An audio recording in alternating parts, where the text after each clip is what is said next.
읽어볼까요? 할례의 의미. 시작. 할례의 의미. 이 주제가 제가 감리교 신학대학교 들어간 이후로 제 목회 여정에 있어서 제 인생의 여정에 있어서 처음 설교하는 것 같습니다. 왜냐하면 할례가 뭔지 아시죠? 할례가 몰라요? 할례가 그 이제 하나님의 언약의 백성으로서 그 증표를 삼는 건데 이게 이제 남자의 성기의 그 표피를 잘라내는 거. 남자의 흔히들 이제 여러분들이 이제 포경 수술이라고 하는 거. 그거를 이전에 물론 이제 역사책에 보면은 그 이전에 애굽에서도 그러한 그 표피를 베는 게 있었다고 하더라고요. 어찌됐든 이것을 이제 그 남자의 성기의 그 표피를 잘라내는 거, 그거를 우리가 할례라고 하는데 그게 이제 창세기 17장에 나오는 거예요. 그래서 이 말씀을 여러분들하고 이제 이렇게 나누려고 할 때 좀 이 주제에 대해서 괜히 부끄러운 거 있죠. 막 그 할례에 대해서 이야기하는 거.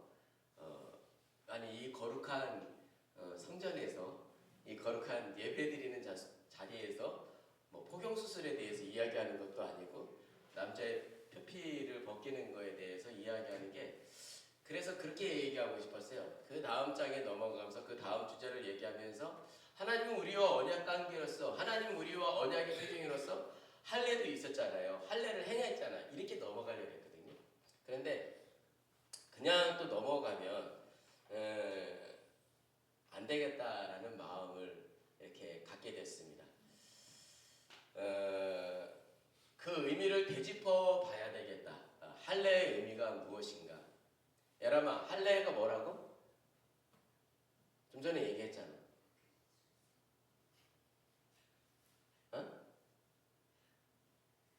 그래서 제가 얘기를 해야 되는 거예요. 지금 할례가 뭐냐면 남자의 성기의 표피를 잘라내는 거가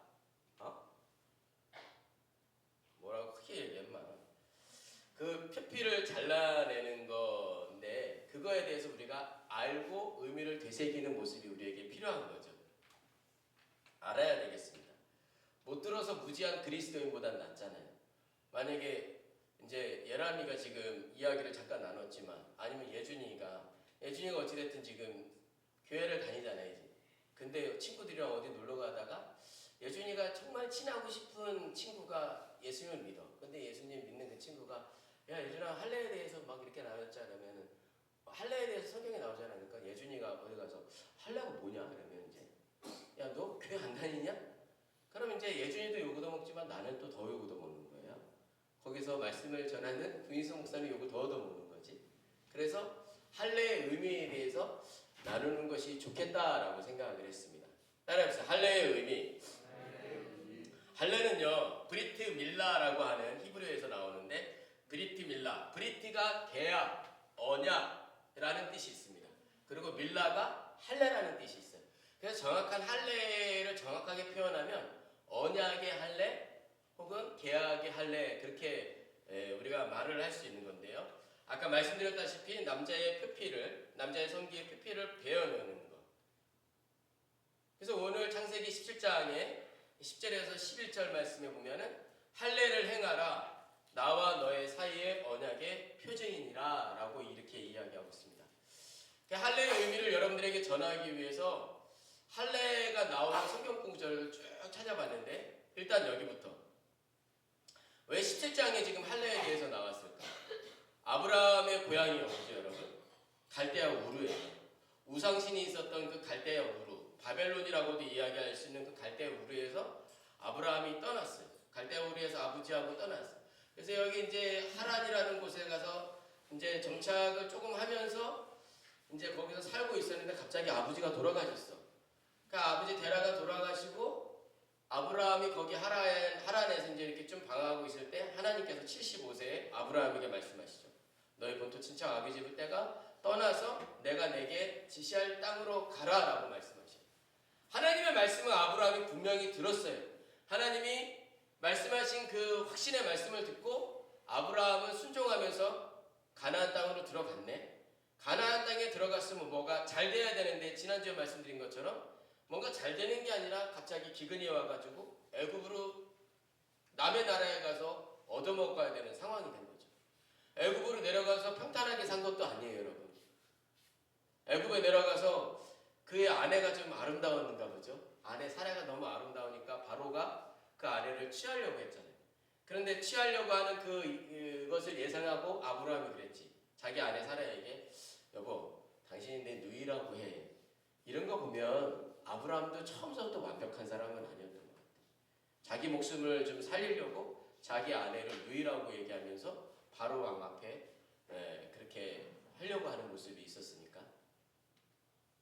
어찌됐든 그렇게 이제 바로 왕이 침전해서 이렇게 아브라함의 아내 사례를 이렇게 취하려고 하는데 그때 하나님의 음성이 바로 왕에게 이놈아 뭐 하는 거냐 이러면서 바로 왕에게 나타나가지고 네가 취할 아내는 남자가 있는 아브라함이 아내라고 얘기하면서 그 하나님의 음성을 들으니까 바로 꼬리를 내려가지고 그 아내 사례를 아브라함에게 돌려보내고 아브라함의 마음이 노여하지 않도록 금과 은과 양과 소와 모든 그 필요한 것들을 풍성하게 채워가지고 네가 가야 될 땅으로 가라라고 해서 그 풍성한 것을 가지고 어디로 왔어요? 가나안 땅에 딱 들어왔어요.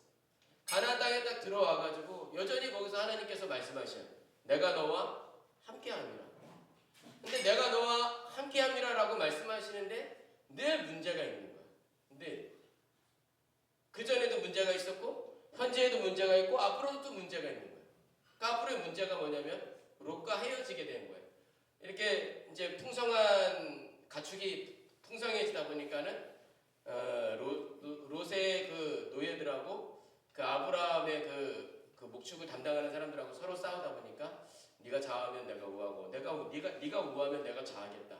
근데 오른쪽에 보니까는 요단 동편이 너무 풍성하고 그러니까는 롯이 먼저 그걸 택하니까 아브라함은 요단 사편을 취할 수밖에 없는 뭔가 먹을 게 아무것도 없는 그거를 가질 수밖에 없는 거죠. 동서남북을 하나님이 바라보시라고 하는데 마치 아브라함하고 장난하는 것 같아. 동서남북을 바라보라고 하는데 아무것도 없어. 그러면서 내 자손을 저 하늘의 묵별과 같이 모래의 사막의 그 모래알과 같이 내 자손을 풍성하게 하겠다라고 말씀하시는데 눈에 보이는 건 없어. 그런데 하나님이 그렇게 말씀하시니까 아브라함이 그것을 믿었더라 얘기하고 있습니다. 그러면서 하나님께서 너의 상속자에 대해서 너의 자녀들에 대해서 얘기하는데 아브라함이 내 상속자는 엘리에셀이니이다 이렇게 이야기합니다. 그러면서 뒤에 가서는 그냥 엘리에셀이나 내 자손이 되게 해달라고 10년을 기다려도 하나님이 자식을 안 주는데 20몇 년을 됐는데 거의 100살이 되고 99이 되었는데 그때 또 하나님이 말씀하시는 거죠. 내가 내게 자손을 주리라. 내 몸에서 날짜가 바로 너의 상속자가 되리라고 하는 그 말씀을 주는 거예요. 그 언약의 말씀이라고 하는데 내 삶에 그것은 성취가 되지 않았던 거죠.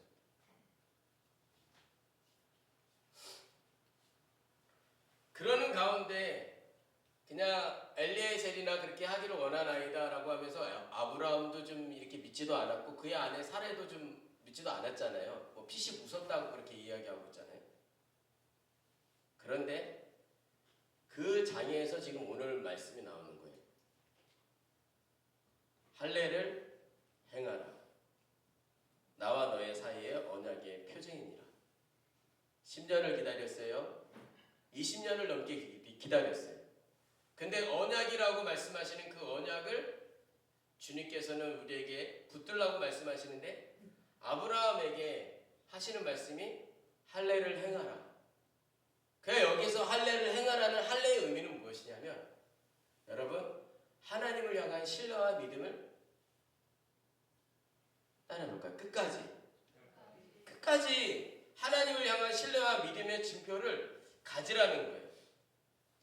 절망 중에도 하나님이 또 이렇게 말씀하시니까 그 절망 가운데 말씀하시는 그 하나님의 언약의 말씀을 아브라함은 듣고 하나님께서 그렇게 내 앞에서 할례를 행하라. 그것은 하나님이 아브라함에게 그렇게 말씀하시는 거죠. 나를 신뢰하라 끝까지.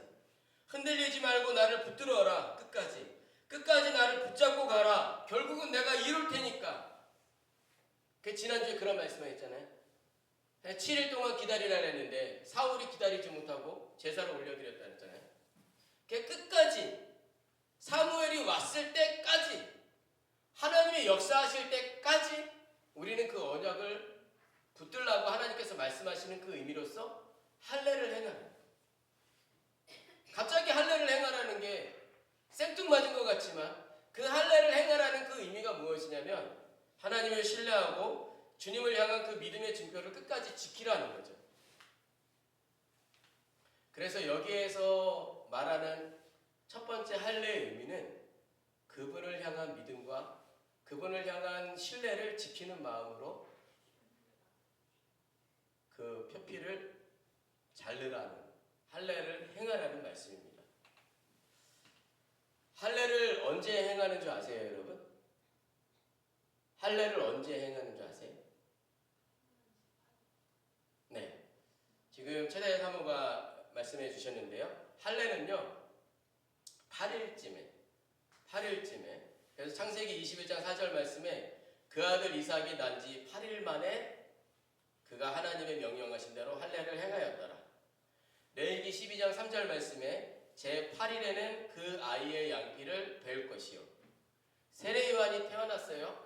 세례요한이 8일이 되매 아이를 할례하러 와서 그의 아버지 이름을 따라 사가랴를 하고자 하더니, 왜 8일 때 할례를 할까요?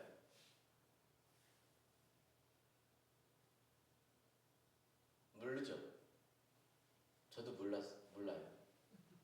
그런데 찾아보니까 이게 과학이 발전하게 되면서 1953년 미국에서 스칸질로라는 박사가 있었는데 그 사람이 프로트롬빈이라는 수치를 이렇게 연구하고 있었대요. 그 프로트롬빈이라는 수치가 무엇이냐면 이제 그 우리가 어디를 다쳤어요. 그러면 출혈을 멈추게 하는 그 요소가 있나봐. 그 단백질이 있는데 그 단백질이 바로 프로트롬빈이라고 하는 그 단백질이래요. 그 프로트롬빈이 두 가지의 기능을 하고 있는데 출혈을 멈추게 하는 아주 중심적인 역할을 하는 단백질. 또 하나는 통증을 완화시켜주는 그 요소를 만들어낸다는 거예요. 가령 예를 들어 딱지 같은 거. 우리가 다치면 이제 딱지가 생기게 되잖아요. 그 프론트롬빈이 가장 피크, 그 사람이 얘기할 때는 110% 얘기하더라고. 신생할 때부터, 신상할 때부터 이 프로트롬빈이 가장 최대 극치를, 피크를 찍을 때가 신기하게 8일째거든요. 그러니까 하나님은 그거를, 하나님이 창조하셨으니까 하나님이 8일 때 그 할례를 행하라라고 이렇게 말씀해 주신 거죠. 그래서 여러분, 8일째 할례를 행하라는 의미는 저는 그렇게 받아들였습니다. 너의 시작을 하나님과 함께 하라는 것. 할례의 의미가. 첫 번째로는 하나님을 믿고 신뢰하는 것, 아브라함의 가정이 순탄하지 않고 뭔가 이 언약이 이루어질 것 같지 않은 그러한 순탄하지 않은 상황 가운데서 하나님께서 할례를 행하라고 하시는데, 그 할례의 의미는 그분을 향한 신뢰와 믿음을 가져라. 두 번째, 8일째 그 할례를 행했다는 것은 아주 어렸을 때 행하는 건데 시작을 하나님과 함께 하라. 시작. 누구와 함께 하느냐가 중요하잖아요. 누구와. 그렇습니다, 여러분. 진짜 공부하는 사람과 함께 하면 공부 좀 하게 되고요. 노래하는 사람과 함께 하게 되면 노래 좀 더 관심 갖게 되고, 술 마시는 친구와 함께 하면은 또 술에 이렇게 좀, 네가 술 많이 마신다는 거 아니야? 술 마신다는 친구와 함께 하면 술 많이 하게 될 가능성이 있어. 담배 피는 친구가 늘 함께 하면은 담배 피는 상황이 더 만들어질 가능성도 있어요. 그런데 우리에게 정결을 말씀하시고, 우리에게 그래도 정직을 말씀하시고, 우리에게 그래도 선한 것을 말씀하시고, 우리에게 생명을 말씀하시는 그 아버지 하나님의 은혜 가운데 우리가 그분과 함께 한다면 그 시작이 그나마 낫다는 거죠. 하나님과 함께 함에도 불구하고 우리가 목사가 하나님의 자녀라고 하면서 사실은 하나님과 함께 하지 않아서 그렇지, 하나님과 함께하고 하나님과 시작을 한다면 우리의 인생이 그분의 시작과 함께 한다는 것은 진짜 또 다른 시작을 의미한다는 것입니다.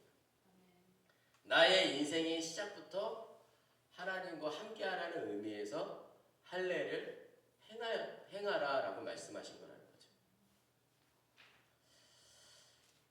할례를 행했던 부분이 또 있는데 출애굽기 5장에 보면은 이스라엘 백성들이 이제 광야를 지나서 어디에 가면 요단강을 맞닥뜨리게 돼요. 근데 그 요단강을 이제 하나님께서 마르게 하셔가지고 그 요단을 건너요. 그냥 마른 땅 건너가듯이 요단을 건너서 그 여리고 성에 맞닥뜨리는, 그러니까 여리고를 건넌 다음에 요단강을 건넌 다음에 여리고 싸움 전투를 하기 직전에 거기서 하나님께서 여호수아에게 할례를 또 행하라라고 말씀하셔요. 거기에서의 그 길갈이라고 하는 곳에서 그 할례를 행하였는데 그 길갈에서의 할례는 무엇일까? 여러분, 거기에도 시작의 의미가 있고요. 여리고 전투를 하기 직전에 그 시작의 의미도 있고요. 그리고 여리고 전투를 하기 전에 두려움도 있을 거 아니에요. 그런데 하나님을 신뢰하라, 끝까지 믿어라 라는 그 의미도 있습니다. 근데 또 한 가지 거기에 의미가 무슨 의미가 있느냐면 우리의 무능함, 우리의 나약함. 아니 하필이면 지금 이제 전쟁해야 되는데 전쟁하기 직전에 우리에게 할례를 행하래. 가능한 일이에요? 아니 막 지금 전쟁해야 되는데 지금 막 이제 시합 나가야 되는데 대호가 레슬링 선수예요. 근데 대호가 레슬링 선수 대회 나가기 전에 할례를 하라는 그 느낌은 시합 포기하라는 의미. 근데 저는 시합 포기라기보다는 하나님은 우리를 무능할 때 우리의 무능함을 고백하고 나는 아무것도 할 수 없는 내 능력으로 한 게 아닙니다라고 고백할 때 아무것도 할 수 없잖아요. 여러분 할례를 행하면 여러분 제가 이래서 잘 안 하려고 했는데 할례를 우리가 하잖아요. 그러면 남자들 학교 다닐 때 고등학교 다닐 때 막 이렇게 잘 못 걸었잖아. 그죠? 막 엉덩이 뒤로 빼고 막 이렇게 못 걸었잖아. 그리고 막 누가 치려고 하면은 그러지 않았어? 치지마 막 이랬잖아. 꼼짝도 못하는 상황 가운데서 이렇게 엉덩이 뒤로 빼고 걸어다니고 그랬다고. 그런데 예루살렘 전투하기 직전에 하나님께서 할례를 해라는 것은 우리의 약함을 인정하라는 거고 우리의 무능력함을 인정하라는 거죠. 여리고 싸움 전에 우리의 무력함을 존재로서 하나님을 인정하는 그 삶을 하나님께서 살아내라고 하시는 거죠. 그렇지 않으면 우리가 얼마나 교만해. 여리고 싸움 내가 이긴 거지. 내가 전투력이 좋아서 이긴 거지. 그런데 그것이 아니라 하나님께서 우리에게 원하시는 것은 내가 약할 때, 내가 무력할 때 그때 하나님은 역사하시고 일하신다라는 그 의미가 길갈에서의 할례야. 길갈에서의 할례의 그 의미라는 거죠. 그래서 할례는 내가 무능하고 내가 무력하고 힘이 없습니다 라는 그러한 고백에서 할례는. 그리고 네 번째 할례의 의미는 구별됨입니다. 구별됨. 따라 봅시다. 구별됨. 구원이라고도 표현할 수 있는데요. 출애굽기 12장 48절 말씀을 보면은 하나님께서 이렇게 말씀하십니다. 여호와의 유월절을 지키고자 하거든 그 모든 남자는 할례를 받은 후에야 예배를 드려라 라고 그렇게 말씀하고 있습니다. 예배를 드리려거든 할례를 행하라는 거예요. 이방인과 다르게 하나님을 경외하지 않는 블레셋 족속이나 그런 족속들과 다르게 너희가 하나님의 백성이면 할례를 행하여서 하나님 앞에 예배를 드리라 라고 말씀하십니다. 그 할례를 한 백성과 할례를 하지 않은 백성을 하나님께서 확실하게 구별하셨다고. 여러분 성경책에 삼손이 나와요. 근데 삼손이 저기 블레셋의 여인을 취하려고 해. 그게 드보라였나요? 그 드보라를 취하려고 해죠. 근데 그 어머니가 아버지가 그런 얘기를 한다고. 아니 그 할례 받지 못한 그 땅에 할례 받지 못한 그 땅에 지금 여자가 없어서 할례 받지 못한 그 족속에 가서 지금 여자를 취하냐? 그렇게 이야기하고 있단 말이에요.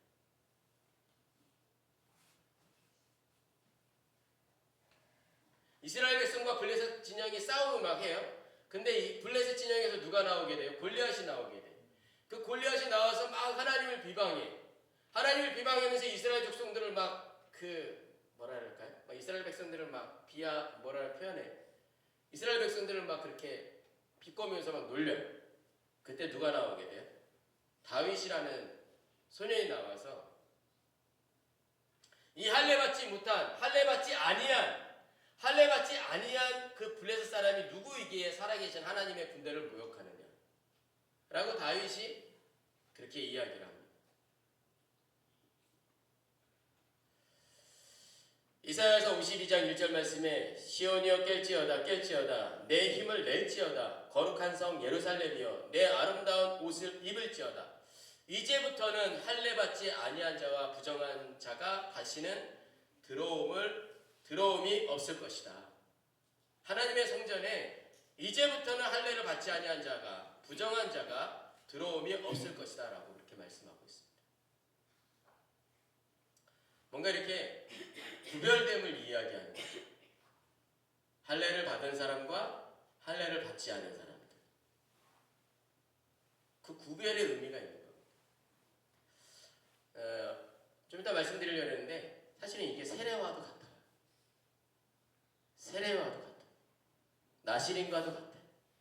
하나님께서는 이런 할례, 하나님께서는요 이런 세례. 그래서 여러분 신기한 건 있잖아요. 구약에서만 할례가 많이 나와. 신약에 딱 들어가는 순간 세례로 바뀌게 되더라고요. 그래서 세례를 받는 사람과 세례를 받지 않은 사람은 하나님 뭔가 자꾸만 우리들에게 구별된 삶을, 세상과 다른 구별된 삶을 살으라고 우리에게 말씀해 주시는 거예요.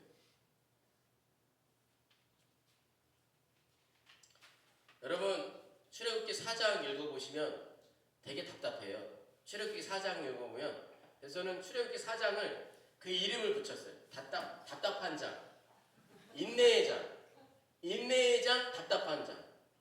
왜냐하면 하나님께서 모세를 부르시는데 모세가 그렇게 얘기를 해요. 나는 말을 못하는 사람이에요. 야, 내가 너와 함께하니까 자말마고 가. 하나님, 저는 하나님 뭐 계속 하나님하고 하는데 하나님이 가라 그러는데 나는 못해요. 하나님이 가라고 하는데 나는 입이 둔해요. 하나님이 가라고 하는데 내가 아론을 붙여줄 테니까 가라고 하는데 또 못 간다라고 계속 핑계를 대요. 답답한 자, 인내의 장이 출애굽기 4장이에요. 거기 모세가 나오고 이드로가 나와요. 모세의 장인 이드로가 나오고 거기 십보라는 사람이 나와요. 근데 하나님도 진짜 답답하셨는가 봐. 읽어보면은요 갑자기 길을 가다가 이 모세가 숙소에 딱 들어갔는데 하나님의 영이 모세를 죽이려고 그랬어요. 아세요 여러분? 그런 장이 나온다니까. 저도 잘 몰랐거든요. 여호와 하나님께서 모세를 죽이려고 딱 하는 순간이 있었어요. 근데 딱 죽이려고 하는 순간에 누가 나와요? 그의 아내 시보라가 막 달려가가지고 모세의 자식의 성기 표피를 딱 잘라가지고 모세의 그 발 앞에 딱 가가지고 당신은 나의 진짜 참으로 피의 남편이다 라고 이렇게 이야기해요. 시보라가 아들의 그 표피를 베가지고 모세 앞에 바짝 엎드리면서 하나님이 지금 모세를 딱 죽이려고 하는 순간에 모세 앞에 이 발 앞에 딱 가가지고 막 엎드려가지고 당신은 나의 진짜 참으로 나의 진정한 피의 남편이다 이렇게 얘기합니다. 그러면서 뒤에 설명하는데 그 피의 남편이 바로 할례를 의미하는 거였더라라는 말씀이 있어요. 그 할례의 의미는 뭐냐면 구별됨이고 하나님 문설주의 피와 같이 재앙이 왔을 때 마지막 재앙이 장자의 죽음의 재앙이잖아요. 근데 그 문에 양의 피를 바른 집은 하나님의 그 죽음의 영이 넘어갔다 그랬잖아요. 그 문설주의 피와 같이 이 십보라가 딱 이렇게 자기 자식이 표피를 베가지고 모세의 그 발가락 앞에 딱 엎드려져가지고 당신은 참으로 나의 피의 남편이라고 이야기하는 건 구별됨이라는 거지. 하나님의 자녀의 약속이라는 거지. 하나님이 구원하시기로 작정하신 주님의 아들이지 않습니까? 모세를, 내 남편을 살려주시옵소서라고 하는 시포라의 간절한 고백이 있는 거죠. 신기하게 하나님이 죽이지 않으셔. 그 구원을 의미하는 거예요. 그래서 여러분, 지금까지 생각을 해보면 저는 4가지로 정리되는데, 이 할례를 행하라고 하는 17장에서는 하나님을 향한 믿음과 신뢰를 끝까지 가져라. 그리고 할례를 8일째 했다는 것은, 태어난 지 8일째 했다는 것은 너의 시작은 하나님과 시작하라. 그리고 또 시작의 의미도 있지만은 그 우리가 할례를 행했을 때 우리가 약하다고 그랬잖아요. 길갈에서의 그 할례의 의미를 생각하면 우리의 무능력함을, 우리의 나약함을 인정하고 고백하라. 네가 여리고에서 싸운 것은 하나님의 능력이지 너의 능력이 아니라는 것을 우리에게 전달해 주고 싶은 거죠.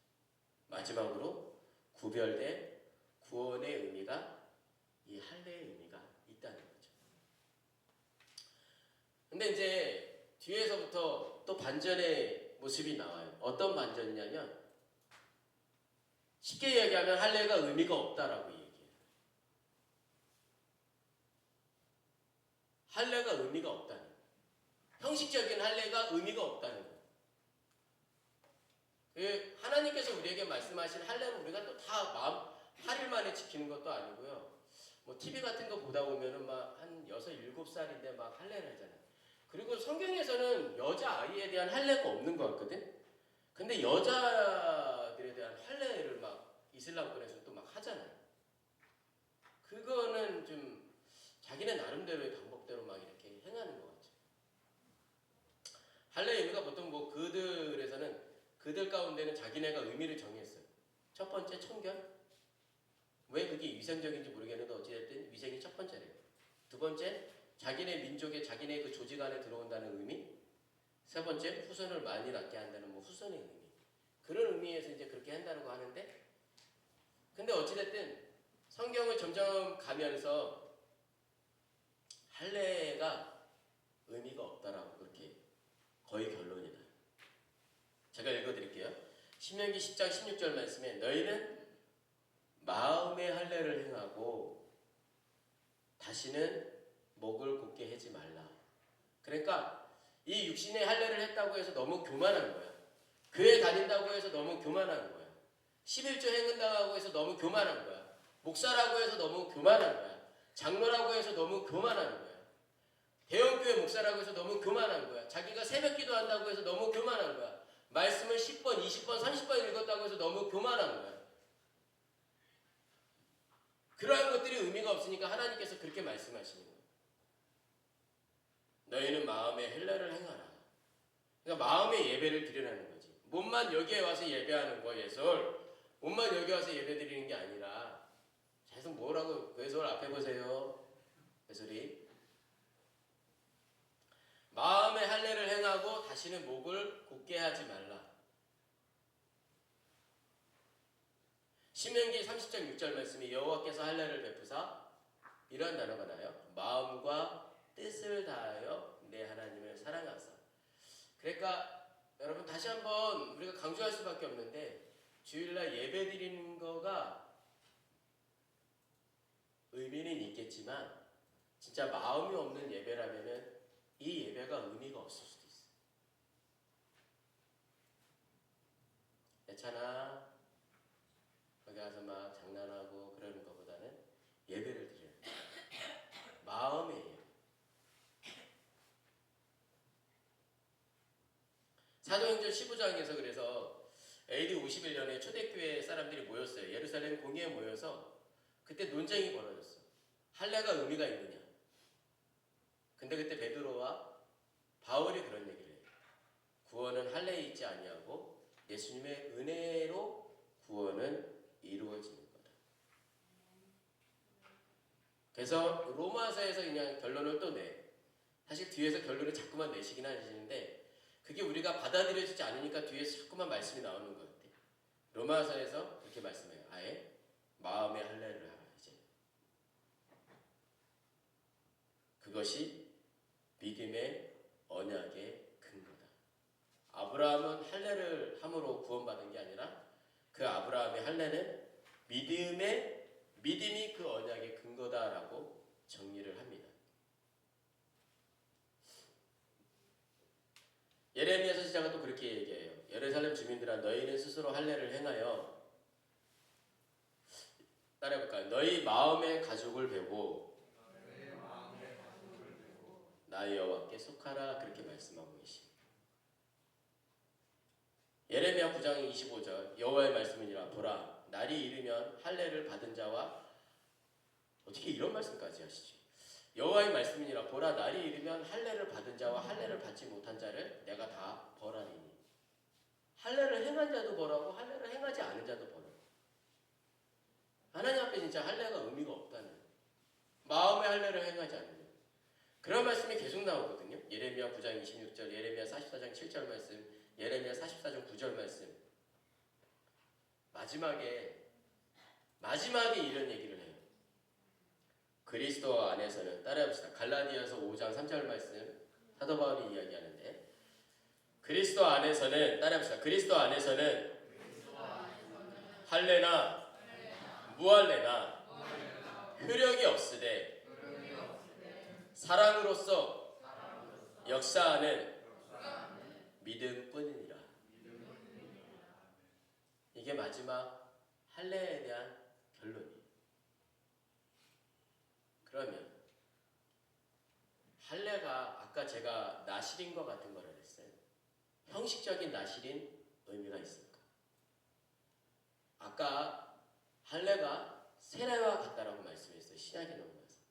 그럼 형식적인 세례, 집사직분 받기 위해서, 권사직분 받기 위해서, 장로직분 받기 위해서, 목사 안수 받기 위해서 받는 그 세례, 거기 진짜 의미가 있는 거예요. 저도 목사 안수 받을 때 이렇게 세례를 받았거든요. 근데 내 마음에 감동이 없었으면, 내 마음에 결단이 없었으면, 내 눈물의 고백이 없었으면 그 목사 안수 의미가 없다는 거예요.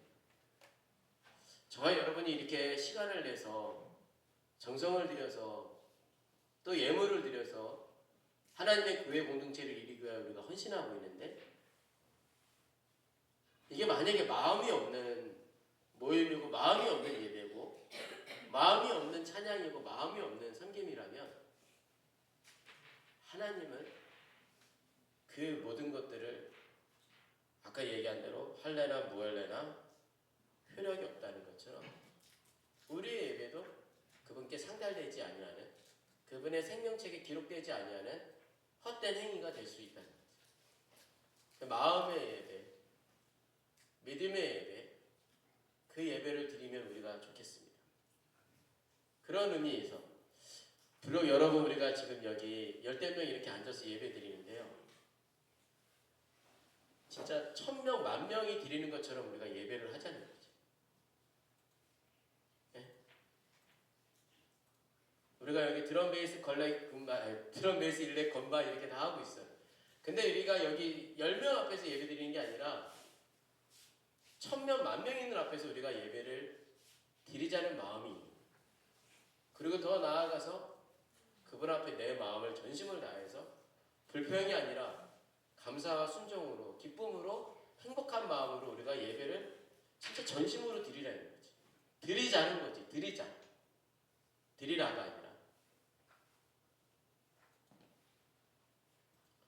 마음으로 준비하고 예배하고 감사와 기쁨으로 순종하며 주님 앞에 예배하는 그 마음의 할례가 우리 모두에게 있기를 주님의 이름으로 간절히 기도드리겠습니다.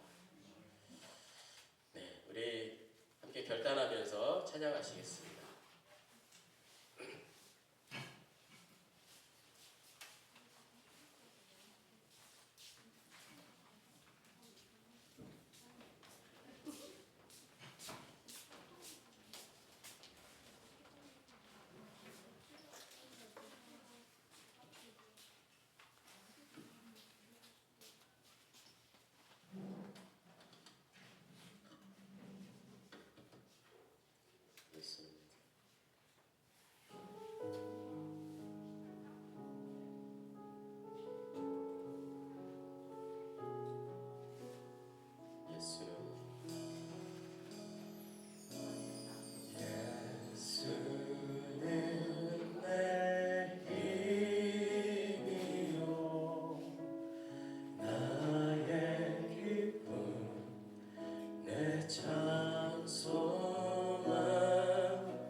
내가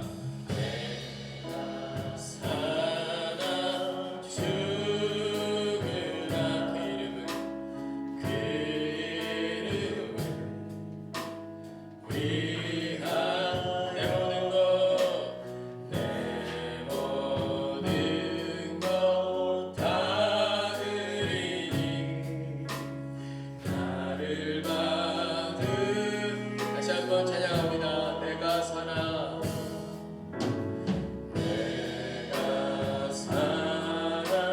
죽으나 그 이름을 위하여 내 모든 것 다 드리니 나를 받으소서.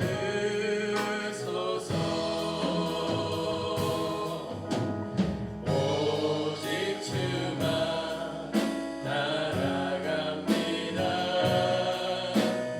오직 주만 높이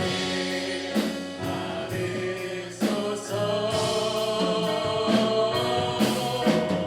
내 영생에 그 그의 선하심을 그의 선하심을 세상에 노래합니다. 그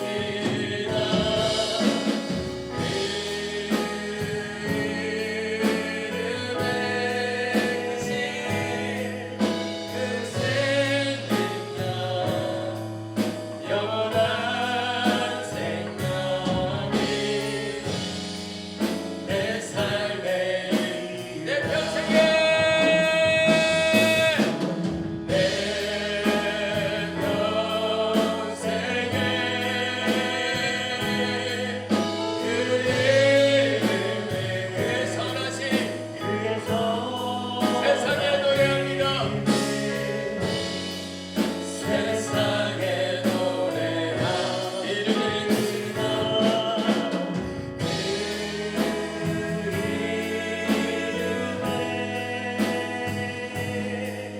그 신능력 영원한 생명이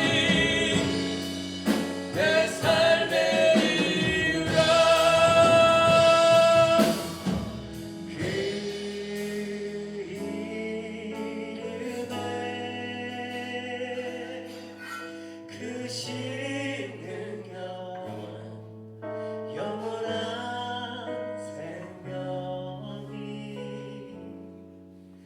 내 삶의 이유라.